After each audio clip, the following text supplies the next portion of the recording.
The day my twin brother married my fiancée was coincidentally the day I was pronounced dead, courtesy of a car accident arranged by my parents. Mom and Dad were beaming. With the bride's family's backing, my brother was sure to reach the pinnacle of success.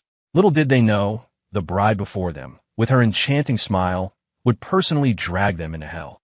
I floated above the wedding venue, watching Olivia Hayes in her wedding gown, gliding gracefully toward the groom's dressing room. More beautiful than in my dreams.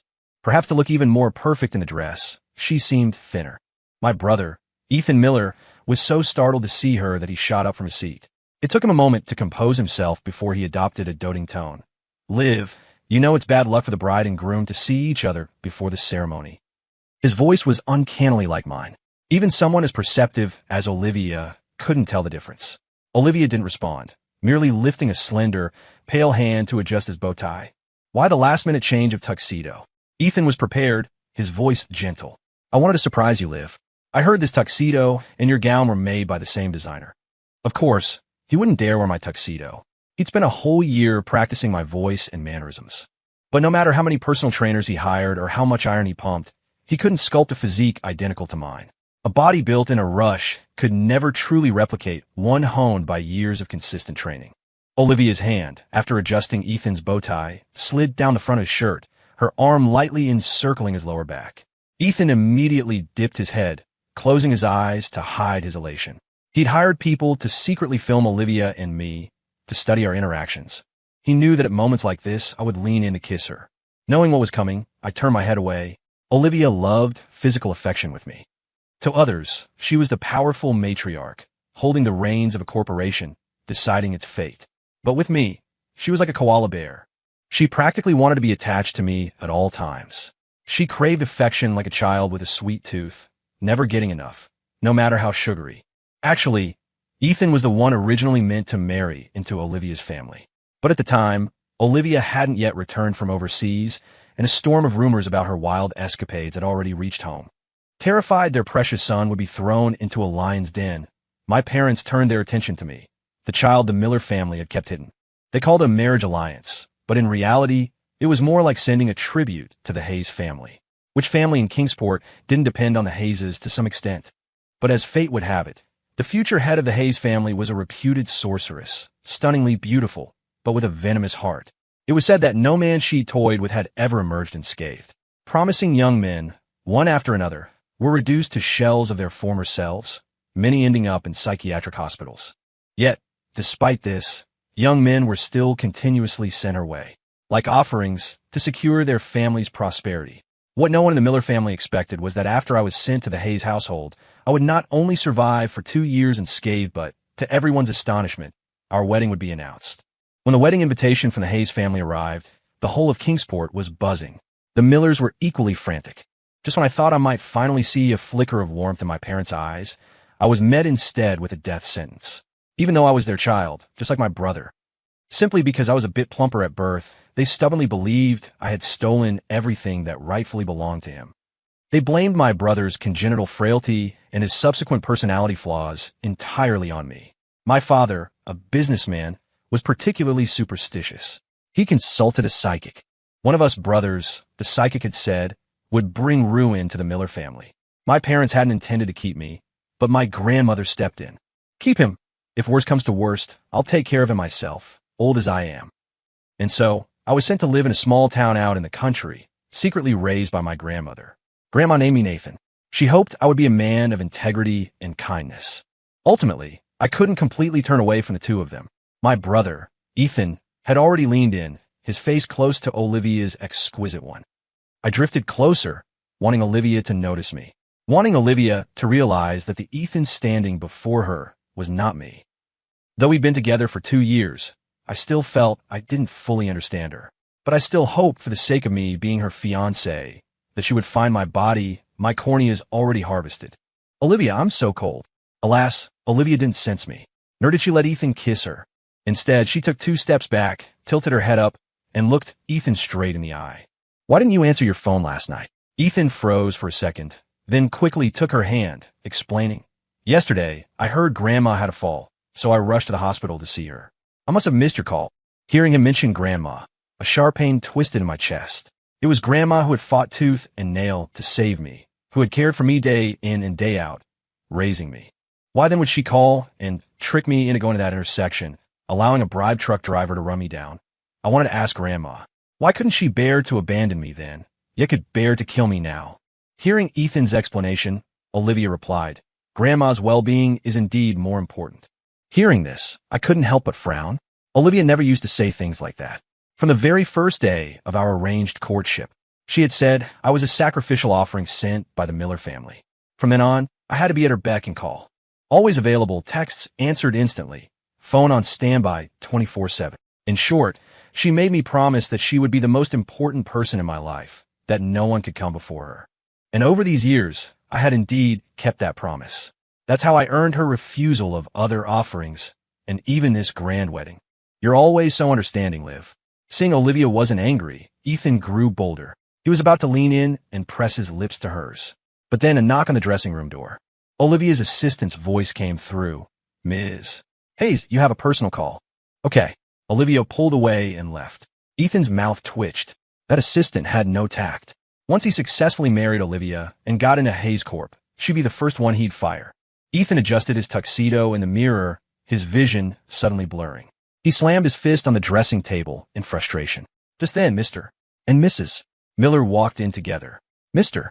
Miller's face was alight with joy. Ethan, it's done. With that, he tossed a phone onto the table. I recognized it immediately. It was my phone. The corneas? Ethan raised an eyebrow, that being his only concern at the moment. Don't you worry, son. It's all been taken care of. If you want, you can have his surgery tomorrow, Mrs. Miller said, caressing his face with a look of adoration. No loose ends, right? The thought of no longer being tormented by blurred vision put Ethan in a much better mood. Relax, Ethan. We've dumped it in a lake out in the middle of nowhere.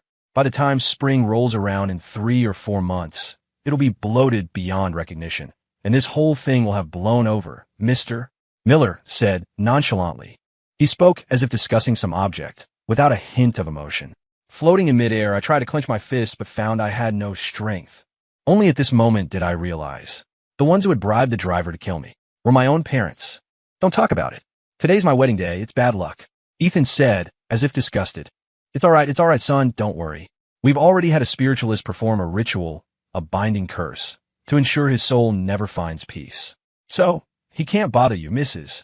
Miller said with a motherly smile. Floating freely in the air, I couldn't help but raise an eyebrow. This spiritualist, though, didn't seem very effective. Hearing this, Ethan felt a wave of relief, but he still feigned a troubled expression. Doing this to Nathan, it doesn't feel right. That Jinx, what kind of brother is he to you? Mr.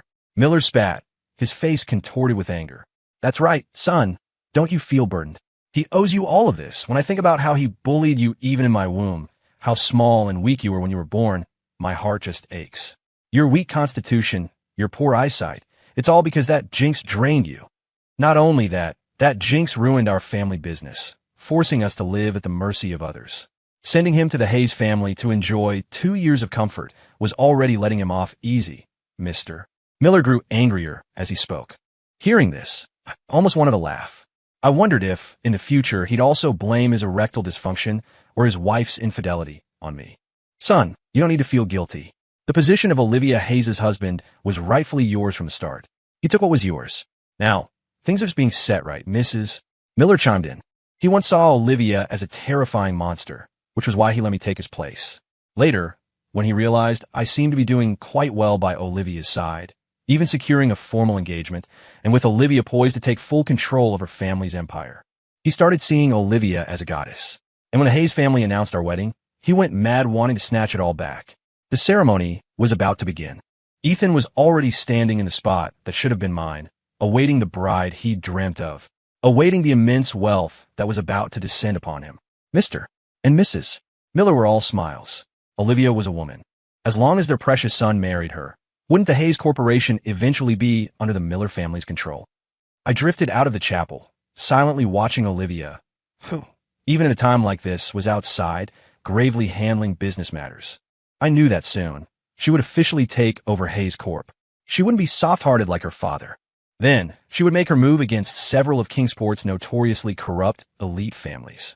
She had meticulously planned for years, waiting for this moment to close her net. Accepting those so-called sacrificial offerings, even today's wedding, was merely a smokescreen she'd prepared to buy herself time. Last night, around midnight, Grandma called me. She wanted to accompany me on a trip back to the Miller house. I had originally thought blood was thicker than water, that my parents finally wanted to let go of their prejudice and acknowledge me. If that was the case, I still wanted to warn them to stop their wicked ways, to lie low. Perhaps they could escape the Hayes corpse impending reckoning. But I never expected that before I could even speak, I'd be run down on the road back to the Miller house. I'll never forget the expression on Grandma's face as she watched me from across the street. No sadness. There was even a hint of relief. Grandma, did even you feel I deserved it? The ceremony began. All eyes were on her. Olivia walked in step by step. She was breathtakingly beautiful. Floating in the shadows, I watched this scene, wanting to cry. I longed to hold her hand, but I could no longer do that. Ethan took a few steps forward to take her hand, as if to firmly grasp the prosperity and honor of the rest of his life. But Olivia didn't extend her hand. She just looked at him quietly, her gaze scrutinizing, her lips pressed into a thin line. This was the expression she often wore when she suspected something about me. Could it be? She found out. Liv, what's wrong? Ethan asked nervously in a low voice. Olivia didn't answer him, merely asking in return, You seem very happy. Ethan immediately wiped the smile from his face. He'd almost forgotten he was supposed to mimic my usual anxious demeanor. So he lowered his head, his voice laden with a cryptic meaning. Happy and not happy. Olivia waved her hand. That's enough for today. With that, she turned and left. The guests dispersed in a hurry. Everyone had come out of respect for the Hayes family. If the future head of the Hayes family said to leave, no one dared to linger. Only the Miller family remained, pacing anxiously. What did this mean? Was it postponed or called off? But with a million questions swirling in their minds, they didn't dare chase after her to ask. Even I, floating in the air, was somewhat puzzled. If it was a smokescreen, then the act should have been played out to the end. Why did she suddenly change her mind? Just because Ethan looked happy? I realized I still didn't understand Olivia well enough. Olivia left just like that. Mr. and Mrs. Miller, fearing Ethan would be heartbroken, took turns comforting him. Some is. Hayes just said that's enough for today. She didn't directly say the engagement is off. You don't need to be sad. Right, maybe Ms. Hayes just had something important at the company to deal with. Ethan just paced back and forth irritably, meticulously replaying their interaction. He practiced countless times, watching the secret videos he'd taken. His performance just now shouldn't have had any flaws. Just then the phone on the table suddenly buzzed. Ethan glanced at it, alarmed. It was no wonder he was spooked. After all, it was a dead man's phone. He picked it up, fighting back a wave of nausea. It was a message from Olivia. Go home first. Ethan tossed the phone away with some disgust, but still breathed a sigh of relief. Pulling himself together, he went to the villa Olivia and I shared. Maria, the housekeeper, opened the door, delighted. Mr. Miller, it's been 2 years, but I've finally been waiting for you. Now I knew. From the very beginning, they had planned to get rid of me. Maria showed Ethan around the villa, telling him every minute detail of my life with Olivia. Ethan, who had already deliberately mimicked my habits, learned quickly. But I heard that Jinx also had a dog. Ethan remembered this and quickly asked. Don't worry, sir. I've already taken care of it, Maria said with a smile. Hearing this, my mind went blank. I frantically drifted around, searching for my buddy. But I searched everywhere inside and outside the villa and found no trace of him.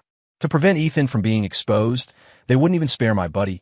True, they dared to kill a person, let alone a dog. Buddy was a little mutt. One snowy day, I found him, nearly dead, on the road outside the villa. In that moment, I felt like a child again, locked out on a snowy night, close to freezing to death by the front gate.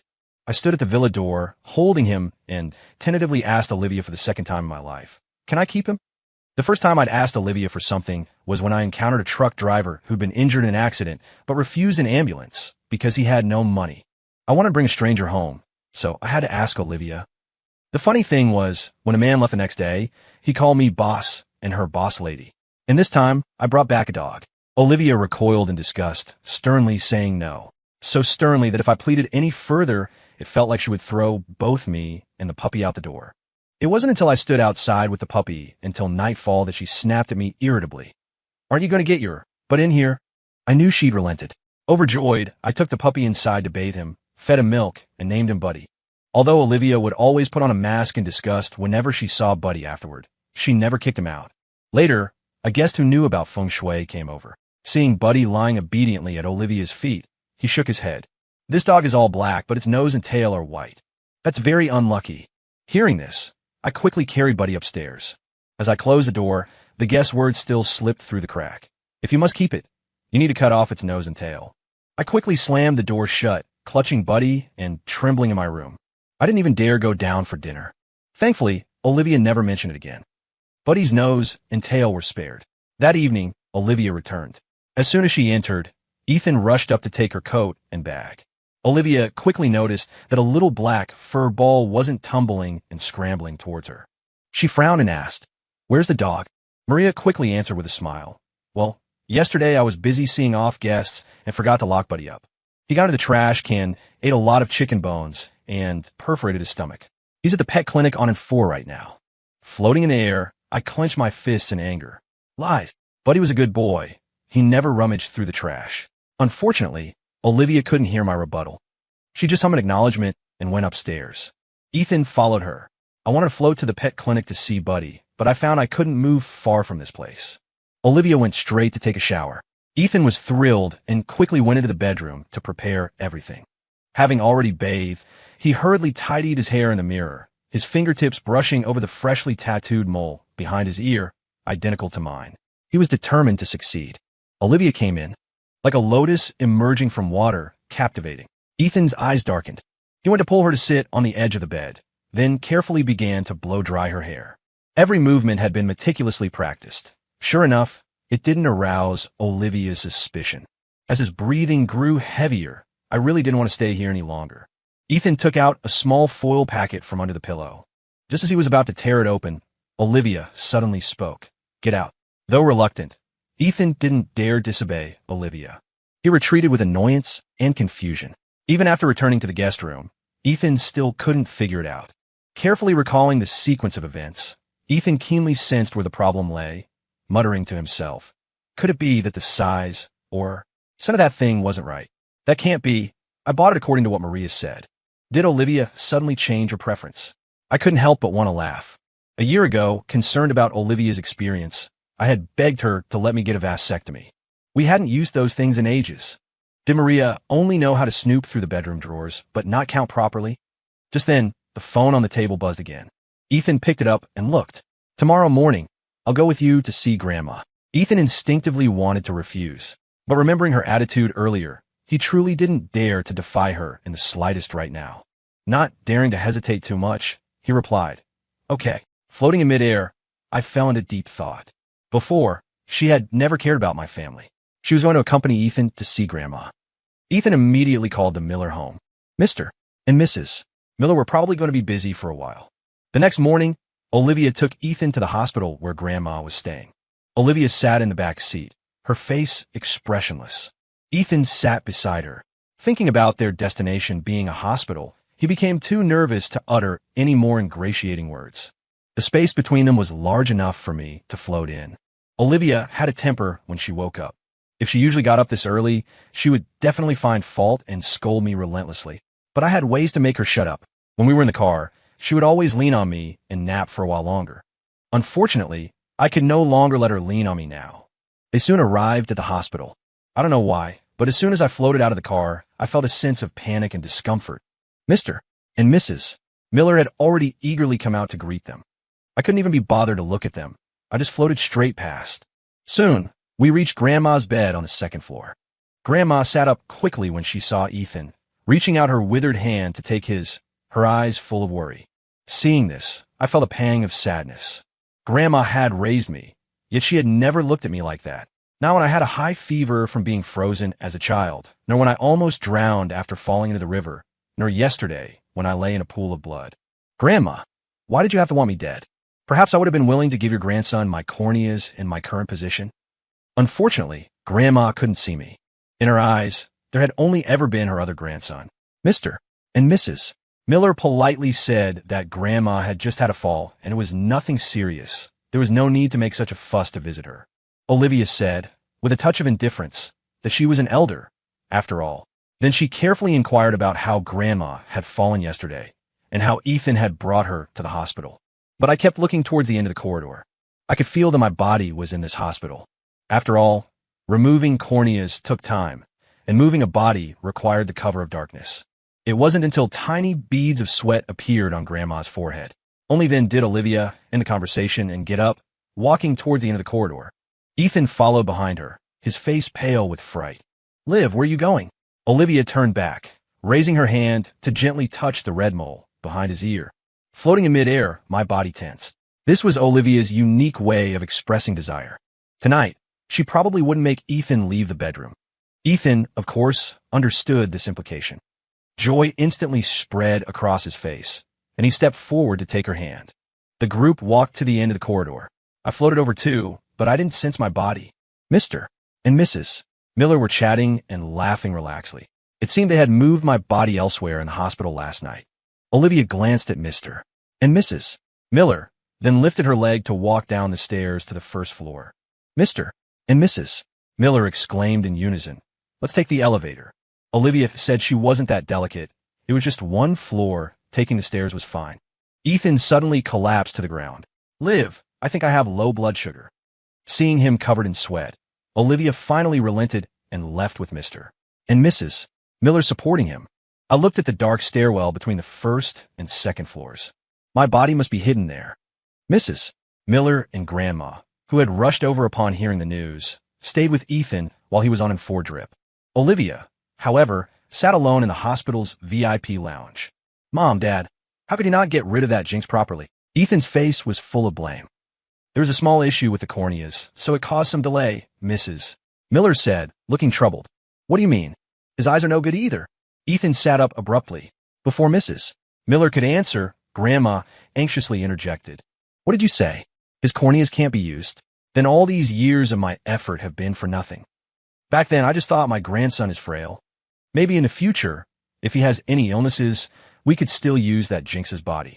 Keeping him around is more reliable than storing that umbilical cord blood." Floating in the air, hearing this, I felt my heart plummet into an abyss.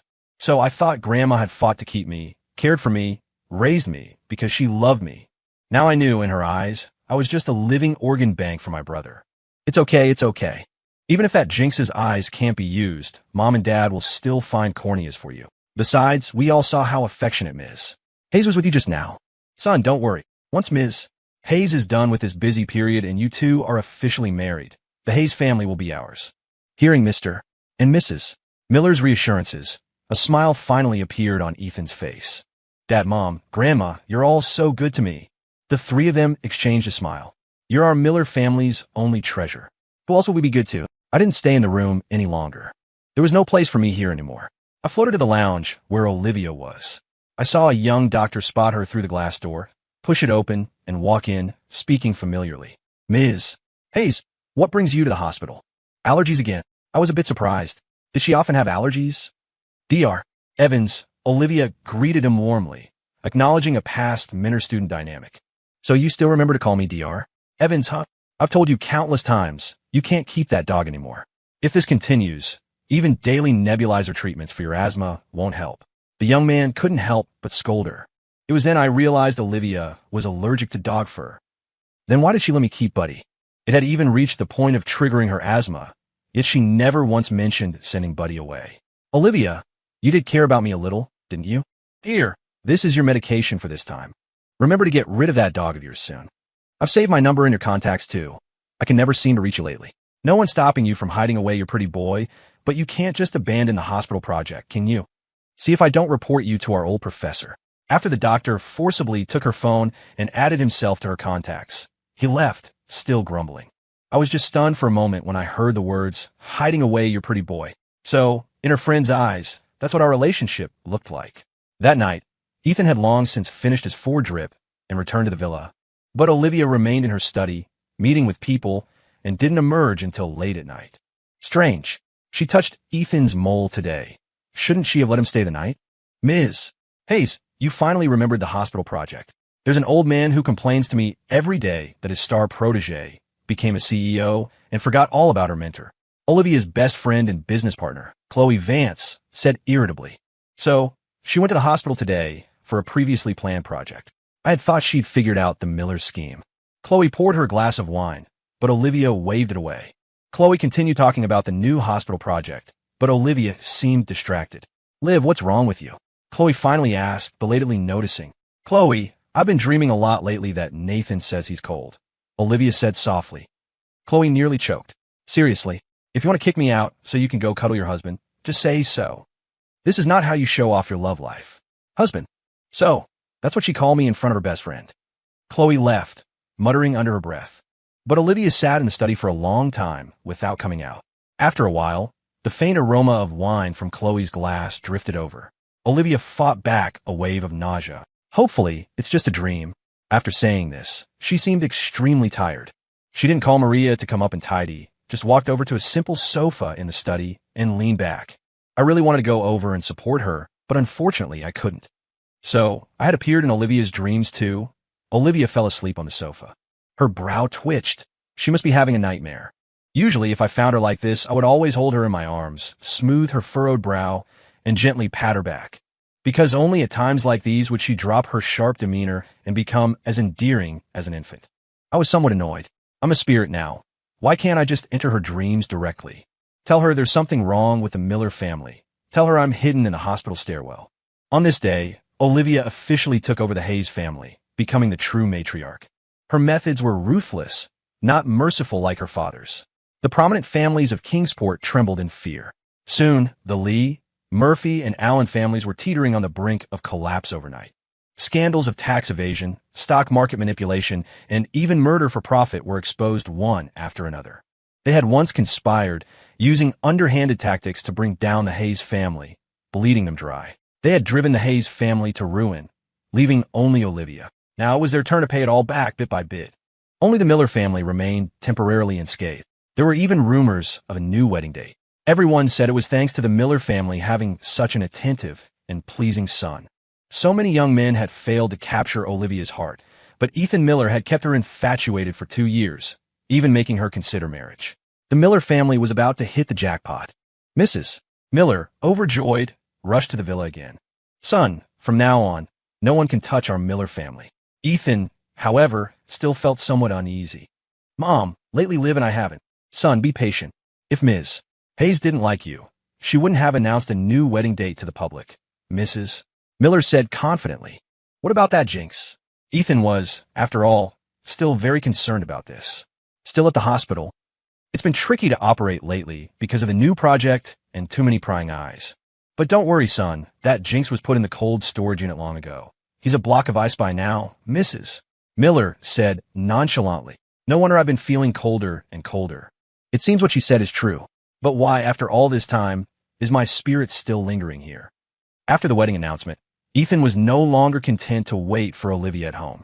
From beginning to end, he had never truly been intimate with Olivia. He decided to take the initiative. This day, after dinner, Olivia suddenly wanted to go out. She didn't call a driver, just walked out the main gate. Alarm bells instantly went off in Ethan's head. Could Olivia have a new lover? That was unacceptable. The thought that all his dreams of wealth and splendor might vanish in a thin air made Ethan clench his fists. He mustered his courage and followed her. Olivia walked through the nearby neighborhood. I floated beside her, trying to stay as close as possible. The sun hadn't set yet. I shouldn't have been exposed to sunlight like this. But I couldn't afford to care.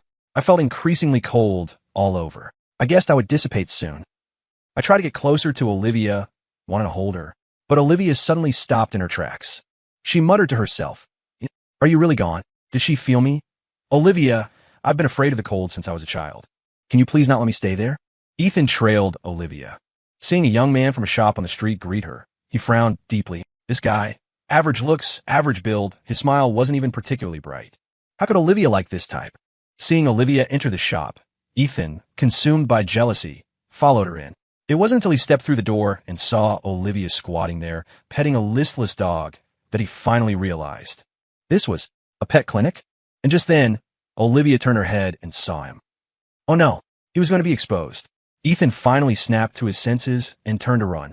Who knew that the originally listless dog's nose would twitch twice, then it would suddenly stand up and lunge outwards, dragging the 4-drip bottle to the ground. Buddy, Olivia cried out. When she and the staff ran out, the scene before them was horrifying. Buddy, in one swift move, tackled Ethan to the ground. After pawing at his coat pocket, he suddenly whimpered, bared his fangs, and bit directly into Ethan's neck. Ethan immediately collapsed in a pool of blood. Young Master, Maria, sensing something was wrong, rushed over, but he seemed to be waiting for her. He bit her hand, and Maria instantly shrieked in pain. Ethan, with his last breath, wanted to call out to Olivia, who was not far away, for help, but he could no longer make a sound. He saw Olivia walking towards him step by step. He was overjoyed, but before the words "save me" could leave his lips, he heard a cold voice from above. "Who are you? Where's Nathan Miller?" "Liv, I am Nathan Miller." Ethan, lying in the pool of blood, reached out to Olivia, his eyes filled with tears, whimpering incoherently. Olivia brought her foot down, stomping on his hand, and said word by word, "I'll ask you one more time. Where's Nathan Miller?" The scene was utterly chaotic, mixed with Maria's agonized screams and the terrified shrieks of the staff. And I only saw my buddy gradually losing strength. He could no longer stand.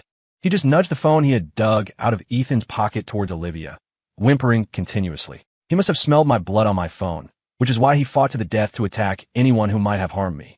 The staff called the police. An ambulance took Maria and Ethan away, but Buddy could no longer stand. Buddy's poisoning is very severe. I can't believe he could still stand up and attack someone, the vet said in disbelief. He finally closed his eyes, his paw still protectively covering my phone. I desperately floated down, wanting to hold my buddy. He had used the last of his strength to avenge me, but I couldn't even cry for him. Olivia stared at him blankly, her mouth agape, but she couldn't say anything. She just walked over, step by step, and stroked his head as if rewarding him, but he would never again narrow his eyes in enjoyment.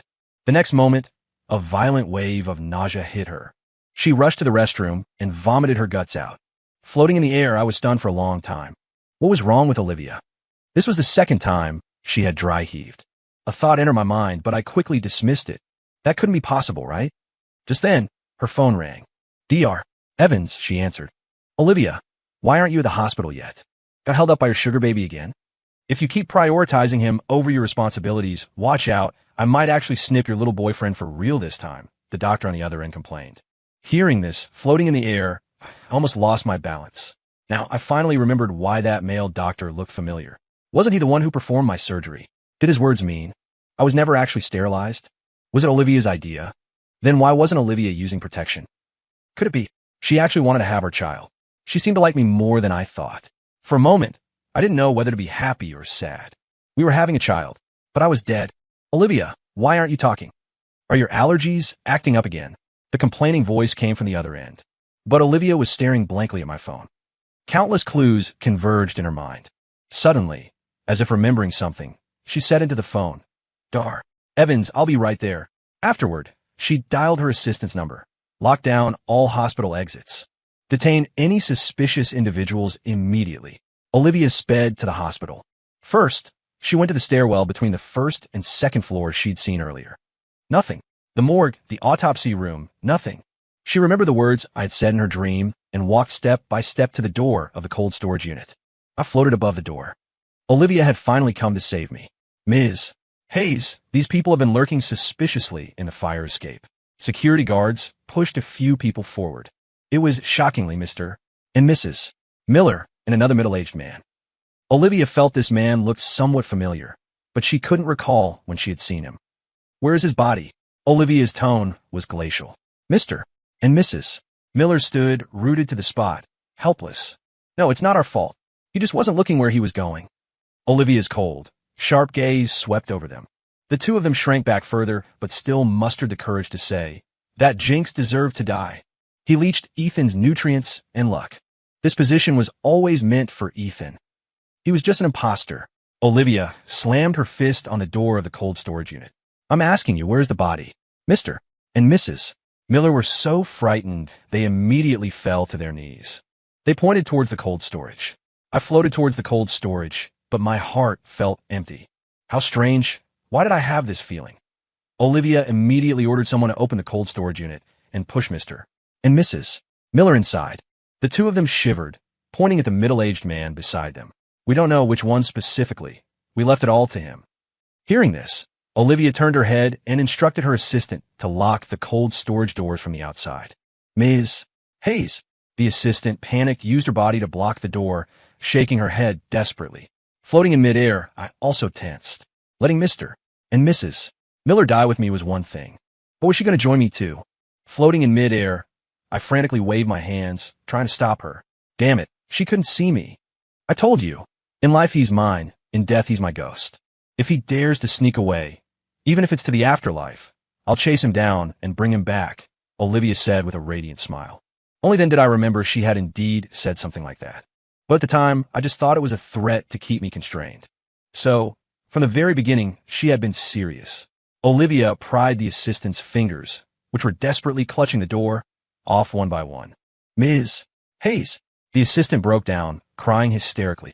Just then, the middle-aged man beside them suddenly sighed.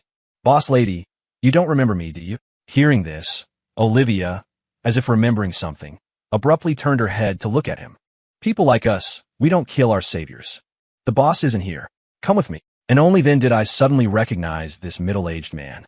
It was the truck driver from last year, the one I had rescued from the roadside, brought home to bandage his wounds, and even cooked a meal for the one who had been in a car accident but refused an ambulance because he had no money in his pocket. I was threatened by these two black-hearted individuals to hit someone. When I saw clearly that the person I hit was the boss, I changed the angle. Then I found an unclaimed body in the morgue to hand over. These two heartless scoundrels didn't even realize that body wasn't the boss's, and they were even fussing about getting some corneas. But the boss was still injured by me, so I arranged for him to be cared for in this hospital. As he spoke, the driver had already led everyone to an ordinary hospital room. At the door of the hospital room, I suddenly felt my heart beating incredibly fast. The next moment, I lost consciousness. I seemed to have had a very, very long dream. Then, I vaguely heard a voice. This dog wants to trade 10 years of its life for 10 days of its master's soul being clear. TSK, TSK. The next instant, I opened my eyes. The first thing I saw was Olivia. Her belly was already visibly swollen. I rubbed my eyes, thinking I must be dreaming. Olivia also stared at me blankly, then rubbed her eyes. Later, I found out I had been in a coma for a full 3 months. Mr. and Mrs. Miller were sent to prison for intentional homicide. Because of their numerous past misdeeds, their sentences were compounded, and they would spend the rest of their lives behind bars. Ethan originally couldn't escape involvement either, but after losing his protectors and going blind, he had a complete mental breakdown. He was now under compulsory medical treatment in a psychiatric hospital. After I was discharged from the hospital, Olivia and I had a grand wedding. 6 months later, Olivia and I welcomed our child. A lovely daughter with a birthmark on the tip of her nose and on her bottom, identical to Buddy's.